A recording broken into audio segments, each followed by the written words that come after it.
Now listen.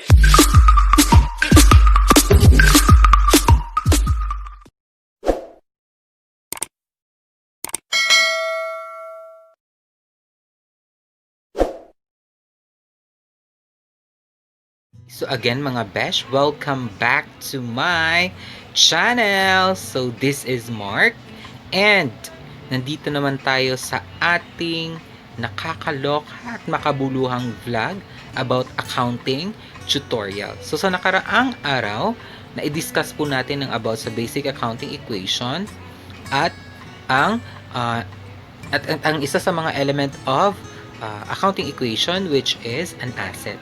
So now class, pag-uusapan naman natin ang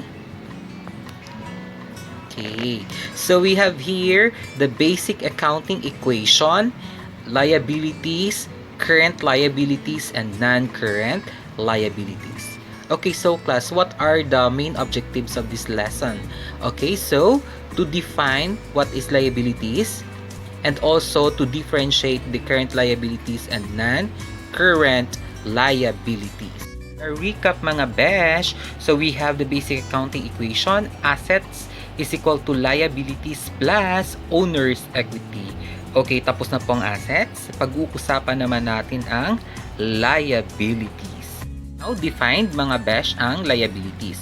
So, liabilities are defined as present obligations of an entity arising from past transaction or events. So, the settlement of which is expected to result in outflow from the entity of resources embodying benefits. Mga besh, iisa-isahin natin ang mga essential characteristic ng isang liabilities. Okay, so first, liabilities are present obligation. So meaning to say, normally po, ang asset ay ang pagmamayari ng isang negosyo. So ang liabilities naman po, normally, ito po yung mga pagkakautang ng isang entity or negosyo. Essential characteristics of liabilities. So we have results of past transaction or events. So meaning to say, para po mabayaran ng ating mga liabilities, ang entity po is either to pay the cash or non-cash assets. Liabilities, essential characteristic, it requires outflow of resources embodying economic benefits. So meaning to say, meron pong outflow of resources. So may inilalabas ka po na mga assets. So like your cash, di ba? Kung para mabayaran po ang ating mga liabilities, nagbabayad po tayo ng cash or non-cash asset. A recap mga besh, kung ang asset ay meron ding classification which is ang ating current assets at non-current assets, ang liabilities naman po ay meron ding classification. So we have two classification of liabilities. So we have current liabilities and non-current liabilities.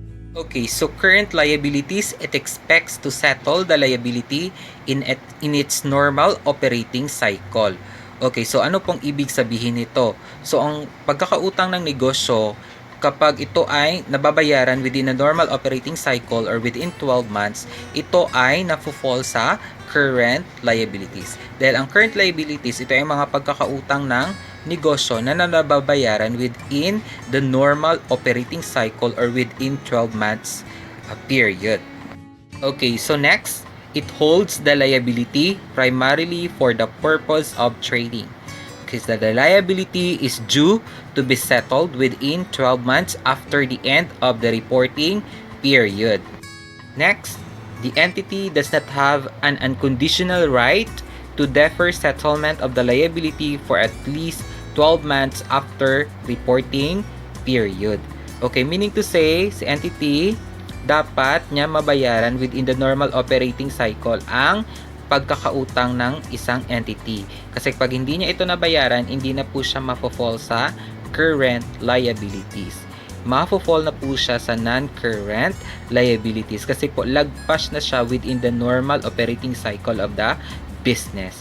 So within 12 months. Definition of current liabilities. So sa lahat po na hindi nabanggit doon sa definition ng isang current liabilities, tinatawag po siya na non-current liabilities. These are obligation na nagtatagal ng higit sa or lagpas sa isang normal operating cycle ng negosyo or within 12 months period. Okay, next we have here the example of current liabilities. So ito po yung mga example ng ating mga current liabilities. Okay, first we have accounts payable. Okay, represents reverse relationship of the accounts receivable. 'Di ba, Besh? Nung nakaraang topic natin ng account receivable, ito yung mga pagkakautang ng mga customer kay entity. So meaning to say, nag-render si entity ng kanyang serbisyo or nagbenta siya ng kanyang mga produkto or products pero inutang ito ni customer. So tinatawag po siyang accounts receivable. So ang accounts payable naman po ay kabaliktaran ng account receivable. So sa account payable, si entity naman ang may utang kay supplier. So meaning to say, nag-render ng services sa supplier or nagbenta siya ng mga produkto pero inutang po ni entity. So tinatawag po siyang accounts payable. Next, example of current liabilities, so we have notes payable. Okay, ano ang notes payable? It represents reverse relationship of notes receivable. So kabaliktaran po siya ng notes receivable. 'Di ba po ang notes receivable, ito po yung nag-render ng services entity or nagbenta siya ng goods pero merong promissory note si customer. So nag-present po siya ng promissory note to pay his or her obligation sa kay entity. So tinatawag po siyang note receivable. So ano naman po ang notes payable? So ang notes payable, kabaliktaran naman po. So sa entity naman po ang may bayarin kay supplier. So meaning to say, supplier, nag-render po siya ng services or nagbenta po siya ng goods pero inutang po ni entity. So nag-present sa entity ng promissory note or kasulatan in a given date na babayaran niya ang kanyang mga obligations. So tinatawag po siya nating notes payable. Bayarin ni entity with a promissory note sa kay supplier. Next example of current liabilities, we have accrued liabilities. So anong example ng ating mga accrued liabilities? So we have salaries payable. So ano mga salaries payable? So bayarin natin sa mga employees. So salary ng ating mga employees o sweldo ng ating mga empleyado or salaries payable. Okay, so we have also the utilities payable. So bayarin natin sa may kuryente, bayarin natin sa tubig. Okay, so bayarin natin sa communication. Diba? And then, next we have interest payable. So meaning to say, may loan ka sa bangko, so nagbabayad po tayo ng interest. And of course, the taxes payable, which is ang taxes natin na binabayaran natin sa gobyerno or sa ating government. Next example of current liabilities, we have unearned revenue.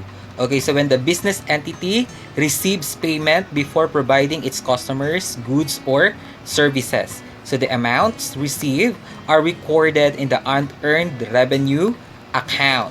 Okay, so mga besh, ano ang tinatawag natin na unearned revenue? So ito yung mga advance payment ng ating mga customer. Okay, so let me say for example, meron kang boarding house business.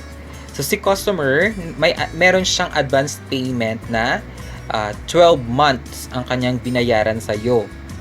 Pero yung nakukonsume niya pa lang is 1 month sa binayaran niya. So meron po siyang 11 months advance payment. So tinatawag natin siya na unearned revenue. Nabilong po siya sa current liabilities kasi meron pang liability si entity sa kay customer, which is to render the 11 months period na magrerenta si customer. Okay, so we have here the next classification of liabilities. We have non-current liabilities.